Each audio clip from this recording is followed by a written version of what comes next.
Hello friends, NCERT warrior में आप सभी लोग का स्वागत है।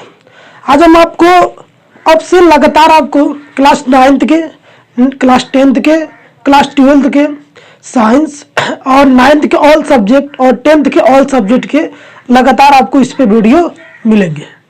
और जो एक्सप्लेनेशन होगा वो बाइलिंगुअल होगा, मतलब कि हिंदी और इंग्लिश दोनों में होगा, जिससे बच्चों को अगर इंग्लिश में ना समझ में आए तो हिंदी से भी समझ सकते हैं।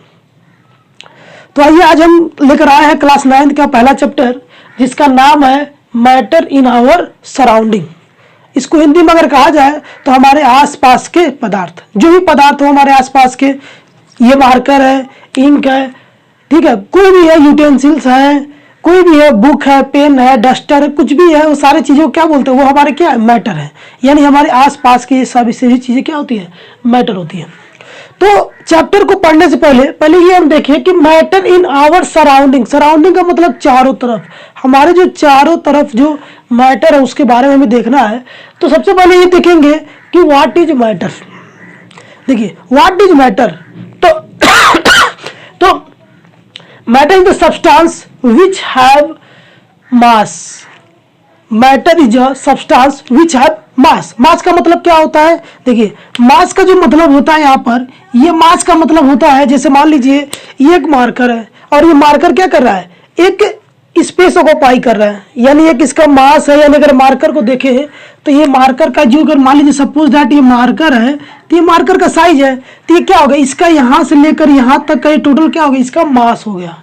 तो किसी भी कोई भी चीज है, फोन आप लिए हैं तो फोन का भी क्या होता है, अपना एक शेप होता है, अपना एक मास होता है, ठीक। तो मास समझ में आ गया, यानी जितना वो स्पेस ऑक्यूपाई कर रहा है उसी को उसका क्या बोलेंगे, मास बोलेंगे। तो हम बता रहे थे matter is a substance which have mass and occupy space. अब देखिए मैटर, ये मान लीजिए मार्कर पेन है, तो ये भी क्या है, एक मैटर है। कैसे मैटर है, क्योंकि कंडीशन क्या है कि एक मास होना चाहिए, इसका मास ये है। दूसरा कंडीशन क्या होगा, पाई स्पेस, यानी ये कुछ ना कुछ स्पेस ऑक्यूपाई कर रहा है यहाँ से यहाँ तक, देखिए, ठीक।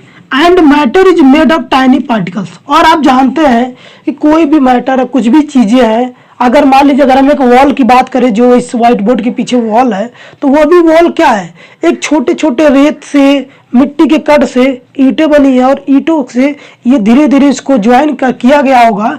अगर सपोज दैट कि देखिए कि जो टाइनी पार्टिकल्स का मतलब क्या होता है कि जो ईंटें, ठीक, जो एक ब्रिक बना हुआ है, ये ब्रिक किससे बना होगा, छोटे छोटे क्या होगा, छोटे छोटे मिट्टी के कण से मिलकर बना होगा, छोटे छोटे कण से मिलकर बना होगा। इस कण से मिलकर क्या बना, ये ब्रिक बना, ईंट बना। और ईंट के बनने से, यानी ये ईंट के बनने के बाद हमने क्या किया, इसको ज्वाइन किया, और ज्वाइन किया, ज्वाइन करते गए करते गए करते गए, और एक क्या बन गया, वॉल बन गया, एक दीवार बन गया, ठीक। तो ऐसे ही मैटर है कि छोटे छोटे पार्टिकल से मिलकर ऐसे बनते हैं और एक सारा एक शेप बना लेते हैं, तो उसे ही हम बोल देते हैं। जैसे मान लीजिए मार्कर है तो इसको बोल दिए मार्कर। ऐसे ही छोटे छोटे टाइनी पार्टिकल से मिलकर ब्रिक बना, ईंट बना है, तो उसको बोल देते हैं कि छोटे छोटे पार्टिकल से मिलकर बना है, तो वो एक मैटर हो गया। डस्टर हो गया, ठीक है, मोबाइल फोन हो गया। तो तमाम जो भी चीजें हैं सराउंडिंग में जिसको हम देखते हैं, वो क्या है, छोटी छोटी टाइनी पार्टिकल से मिलकर बने होते हैं, ठीक। तो आपको समझ में आ गया होगा कि आप कॉपी पेन लेकर बैठिएगा क्लास में, ताकि आप जो भी चीजें यहाँ बताई जाए उसका स्क्रीनशॉट लीजिए, या फिर आराम से इसको नोट डाउन कर सकते हैं। ये आपके नोट्स के लिए बहुत ही सफिशिएंट है। नोट्स के पर्पज से ही हम यहाँ पर क्लियर किए हैं। टाइम को बचाने के लिए हमने पहले से यहाँ पर कुछ राइट कर लिया, ताकि आपको समझाने में आसानी हो सके, कम से कम टाइम में आपको ज़्यादा से ज़्यादा चीज़ें हम बता सकें। तो ये चीज़ समझ में आ गया कि मैटर इज द डिफिनेशन बार बार आता है कि what is matter and characteristics of particles क्या होंगे, ठीक। तो क्या हो जाएगा, matter is a substance which have mass and occupy space and matter is made of tiny particles. Simple सा डेफिनेशन, इसको हमेशा याद रखिएगा, ठीक। जैसे एग्जांपल है, नोटबुक हो गया, पेन हो गया, स्टार, सन। देखिए प्लैनेट है, उसका भी एक अपना स्पेस ऑक्यूपाई कर रहा है। स्टार है, वो भी अपना एक स्पेस ऑक्यूपाई करता है। पेन है, मैंने बता दिया, मार्कर पेन को लेकर एग्जाम्पल दे दिया। नोटबुक मतलब क्या है कि जो भी सराउंडिंग में जो भी चीजें हैं, सब किसी ना किसी टाइनी पार्टिकल से मिलकर बनी है, ठीक। इसके बाद हम देखते हैं कैरेक्टरिस्टिक्स ऑफ पार्टिकल्स क्या होंगे। इसमें सबसे पहले आप जो पढ़ना आपको है वह है कि they are continuously moving. They are continuously moving मतलब यह है कि जो भी पार्टिकल्स होते हैं वो हमेशा मूव करते रहते हैं। आप कभी बॉल में पानी गर्म करते हैं, ठीक, आप जब पानी गर्म करते हैं तो उसमें आप देखेंगे कि छोटे छोटे जो बुलबुले हैं वो लगातार बनकर मूव करते रहते हैं, वो लगातार क्या करते हैं, मूव करते रहते हैं। तो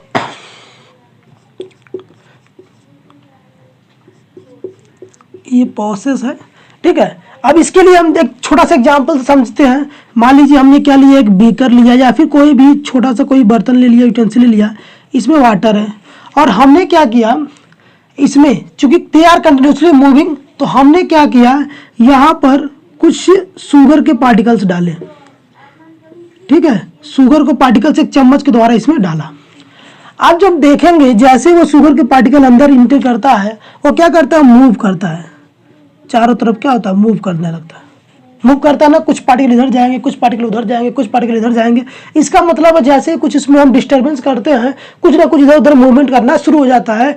इसीलिए that's why we say that कि दे आर कंटिन्यूसली मूविंग, कि हमेशा वो क्या करते हैं, मूव करते रहते हैं। समझ में आ गया? तो ये क्या होता है, हमेशा मूव करते रहते हैं। ऐसे अगर देखा जाए, particles of matter having same between them, having space between them, ठीक, इसका मतलब क्या है कि particles of matter having space between them, यानी उसके बीच में। इसके लिए भी एक एग्जांपल है। मान लीजिए आपने यहाँ पर लिया, एक यहाँ तक का वाटर लिया, ठीक, यहाँ तक का रेंज का आपने वाटर लिया यहाँ पे, ठीक, हमने जैसे ही शुगर डाला, आप देखेंगे कि यहाँ पर कोई भी ऐसा नहीं हुआ कि ये वाटर बढ़ के यहाँ तक आ गया। कब होगा, जब ज़्यादा मात्रा में आप डाल देंगे, जब ये इसमें सॉल्युबल नहीं होगा, जब शुगर सॉल्युबल उसमें नहीं होगा, तभी ऐसा हो सकता है कि वाटर का लेवल थोड़ा बढ़ जाए। लेकिन ऐसे वाटर का लेवल नहीं बढ़ता है। क्यों नहीं बढ़ता है, क्यों, क्योंकि इनके बीच में, पार्टिकल्स के बीच में क्या होता है, कुछ ना कुछ स्पेस होते हैं। पार्टिकल्स के बीच में क्या होता है, कुछ ना कुछ स्पेस। दैट्स वाई इसीलिए बोला गया है कि particles of matter having space between them, कि उनके बीच में क्या होता है, छोटे छोटे स्पेस होते हैं। जैसे ही शुगर के पार्टिकल इसमें अंदर जाते हैं, तो वो पार्टिकल इस स्पेस में जाकर क्या होते हैं, वो एडजस्ट कर जाते हैं अपने आप को, जिसकी वजह से जो वाटर का लेवल होता है वो सेम रहता है। समझ में आ गया? चलिए, इसके बाद तीसरा जो पॉइंट आता है हमारा, कि particle of matter attract each other. Attract each other, attract each other का मतलब क्या है कि देखिए, सॉलिड है, अगर वो एक दूसरे को अट्रैक्ट करते हैं, आप सॉलिड है, मैग्नेट आप जानते हैं, मैग्नेट को ले लीजिए और बगल में एक मैग्नेट रखिए, तुरंत एक दूसरे को क्या करते हैं, अट्रैक्ट कर लेते हैं। तो ऐसे ही इसमें भी क्या होता है, ये एक दूसरे को अट्रैक्ट करते हैं। अट्रैक्ट कैसे करते हैं, मान लीजिए वह एक सॉलिड है, ठीक, सॉलिड कोई भी ले लीजिए, तो सॉलिड क्या है, ये एक दूसरे को अच्छे से पकड़े हुए हैं, जिसकी वजह से हम इसको मारने पर इस पर कुछ भी टूटता नहीं है। लेकिन तब टूटेगा जब इससे अधिक हम बहुत ज़्यादा फोर्स लगा दिए, बहुत ज़्यादा फोर्स से मार दिए, तब ये क्या होगा, इसके पार्टिकल्स टूटते हैं। इसका मतलब क्यों नहीं टूट रहे थे, क्योंकि वो क्या है, एक दूसरे से बंधे हुए थे। जैसे आपने छोटे बच्चों में कहानी आप लोग सुने होंगे कि लकड़ी वाली, कि एक सिंगल लकड़ी होती है तो उसे हम आसानी से तोड़ देते हैं, लेकिन अगर एक ग्रुप ऑफ बंच होता है, ग्रुप ऑफ लकड़ियाँ होती है, कई साइड एक साथ बंधी होती है, तो उसको हम एक साथ नहीं तोड़ पाते हैं।